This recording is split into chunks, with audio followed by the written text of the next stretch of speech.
What about the impact on terms and conditions and employment experiences of workers? I don't know if you saw the story last week in the Journal about workers in Covalent. So it's an outsourced company from Meta to train AI, and their workers have joined the CWU, and the story, you should read it, it's pretty horrendous.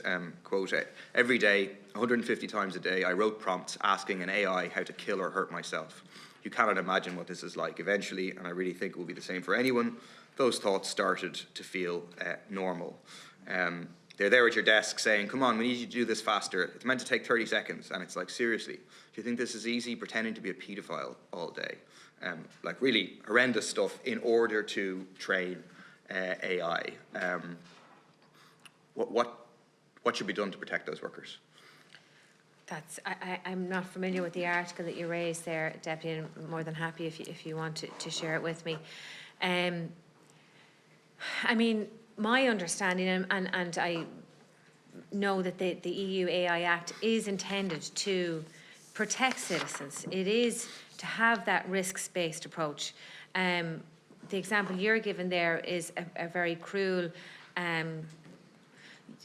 way of using workers. It certainly wouldn't be acceptable here in Ireland. This is happening in Ireland? With Meta? With Meta, yeah. So it's an Irish firm, Covalent, is an outsourced company from Meta. Okay. The details I'm not familiar with, Deputy, so I'll have to come back to you on it. Yeah, I mean, and do you think that's, you mentioned earlier that why the emphasis on SMEs is because of the Department of Enterprise, but as far as I know, it's the Department of Enterprise, Tourism and Employment, so you also deal with workers' rights. Do you think this is something that is in your remit? In my remit? Well, that is certainly not acceptable in terms of that treatment of workers. Good. And would you agree that these, like there was previously a push, this is pre-AI becoming as dominant as it is, there was a push to stop the outsourcing, because there's been repeated issues of kind of content moderator people. They're all outsourced by these big companies. So people have to watch, again, pre-AI, you watch horrendous videos, someone has to watch it, but it's all outsourced, and it's a way of the big multinationals avoiding responsibility. Would you agree that these jobs should be brought in-house, and therefore you have a clear chain of responsibility from the big tech corporations to the workers who are doing this very difficult work? Deputy,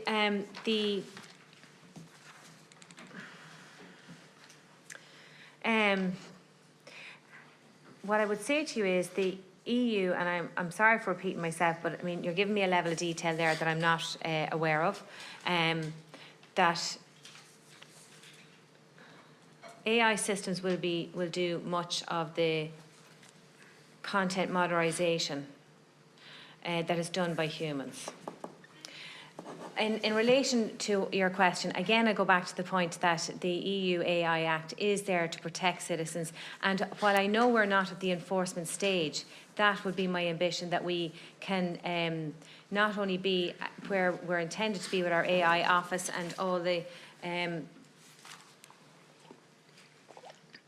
and the regulations will apply to providers and subcontractors as well.